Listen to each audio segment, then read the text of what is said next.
Bonjour tout le monde, je fais cette petite capsule pour vous avertir que je viens de sortir mon premier livre, Sciences spirituelles et quantiques.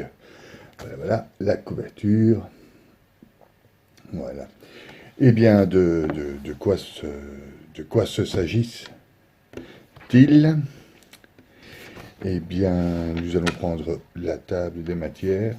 Je parle par des petits chapitres. Il y a 18 chapitres, je crois.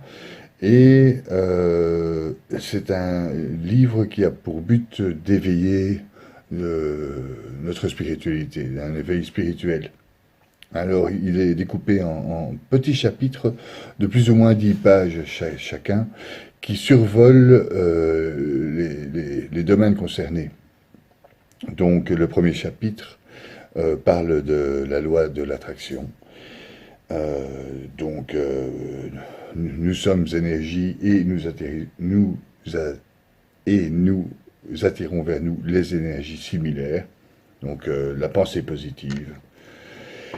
Il y a un chapitre sur l'alchimie et les alchimistes, donc la recherche de la création de la pierre philosophale, qui est une recherche en fait intérieure, transformer notre matière intérieure en matière plus parfaite et plus spirituelle. Il y a, à travers l'explication de l'alchimie, j'arrive tout doucement de l'alchimie à la philosophie et la théosophie. Donc la science de la théologie ou la philosophie de la théologie, à travers l'expérience de Saint Christophe, qui laisse passer la lumière à travers lui. Enfin bon, le livre vous parle de cette quête alchimique et de cette quête philosophique qui est la recherche de la lumière spirituelle. Je parle aussi, comme je parle de vibration et de lumière, de taux vibratoires. Donc il y a un chapitre sur les taux vibratoires et ce qui amène au chapitre sur la métaphysique. Donc qui nous sommes, qui suis-je, où vais-je et dans quelle étagère. Ensuite, il y a un chapitre sur la théologie versus la métaphysique. Donc, qu'est-ce que la théologie nous apprend en métaphysique? Qu'est-ce que la métaphysique nous apprend de la théologie? Voilà. Et donc, à travers tout ça, j'arrive à un cheminement où je suis toujours dans l'optique de la lumière, de la vibration et des énergies. Et je tombe sur un chapitre, toujours ces chapitres sont très brefs, donc de 10 pages chacun, sur la physique quantique, donc sur le plus petit du petit, comment agissent les molécules. On constate que les molécules agissent comme des ondes, donc comme des énergies. On constate que les molécules sont à 90% faites d'énergie, et donc ce qui explique cela, de la loi de l'attraction, de l'alchimie, de la recherche philosophale, et des taux vibratoires, de la philosophie, des philosophes, etc. J'en arrive évidemment à la structure de notre corps, comment réagit notre corps, et à l'épigénétique qui me semble une médecine lumière adaptée à nos temps philosophiques. Il y a un chapitre sur la physique quantique versus la spiritualité. Donc, que nous dit la physique quantique, que nous dit la spiritualité sur les quantités d'énergie dans notre univers et comment agissent-elles entre elles. Je fais évidemment un rapport avec le temps et les différentes notions de temps. Donc, le temps des humains, le temps de l'âme et le temps dans sa globalité. Qu'est-ce que le temps? Voilà. Après, je vais vers l'intelligence et vers l'organe qui gère cette intelligence et qui gère la conscience avec ses définitions. Donc, le cerveau, donc cette machine à décoder les informations, est-elle le centre de la conscience et que fait le cerveau avec de notre esprit, de notre conscient, de notre subconscient, quel est le rapport entre le cerveau et l'univers, etc. Ces chapitres sont vraiment très courts, donc c'est des chapitres de 10 pages, et c'est un overview du sujet, c'est-à-dire que si vous voulez aller plus loin, sur chaque sujet, évidemment, vous pouvez étudier toute votre vie, chaque sujet. Évidemment, la loi d'attraction, c'est ce qu'il y a de plus simple, vous n'allez pas étudier toute votre vie la loi d'attraction, enfin, du moins j'espère pour vous.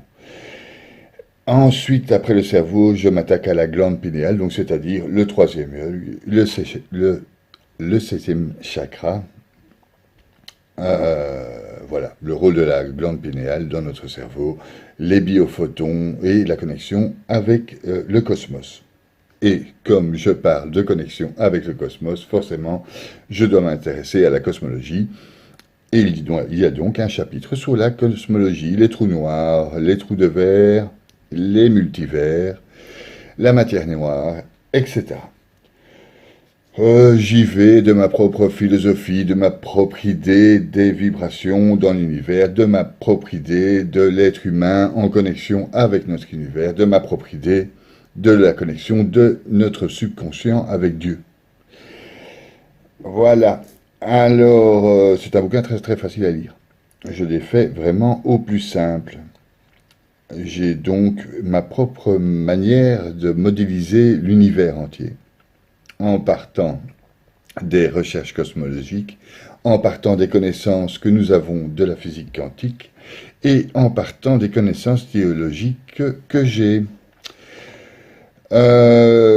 J'ai traversé donc les différentes étapes de la conscience avec son inconscient et son subconscient, et une des meilleures manières de modéliser facilement cette conscience, cette âme, ces cieux, etc. Une bonne manière est de parler de l'arbre de vie, donc l'arbre des 10 séphirotes, qui modélise un peu notre corps intérieur et qui modélise un petit peu notre univers et qui modélise un petit peu les 7 cieux menant à Dieu.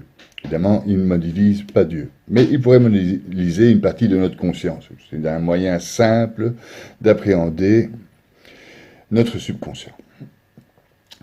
Ensuite, j'ai fait un chapitre beaucoup plus simple. C'est un bouquin qui va crescendo decrescendo, c'est-à-dire que j'arrive en crescendo jusqu'à la physique quantique versus la spiritualité, et en crescendo vers les nombres, la symbolique. Donc, et tout ce qui est symbolique dans le monde spirituel, évidemment. Donc, la symbolique des nombres dans la Bible, la symbolique des nombres dans la Torah, et pour les juifs, et plus spécialement dans la Kabbale juive, dans la Kabbale en général. Donc, cela soit la Kabbale des Rosicruciens, des kabbalistes juifs, des chrétiens, la Kabbale n'étant que l'étude de la théologie, est une forme de théosophie, des fois, en tout cas pour certaines parties d'entre eux, comme le martinisme ou le rosicrucien. Ne parlons pas, pour pas fâcher les apôtres, des francs-maçons. Alors j'arrive en dernier lieu dans cette symbolique des nombres, j'en arrive aussi à la symbolique dans l'architecture et dans l'art. Donc je me suis arrêté à certains domaines bien précis, du fait que nous sommes passés à travers le bouquin, à travers la spiritualité chrétienne, juive et musulmane, ainsi que bouddhiste, mais je me suis arrêté à certains domaines, sinon ce ne serait pas des chapitres de 10 pages, mais des chapitres de 6000 pages chacun. Donc, je me suis attardé à la symbolique dans l'Église.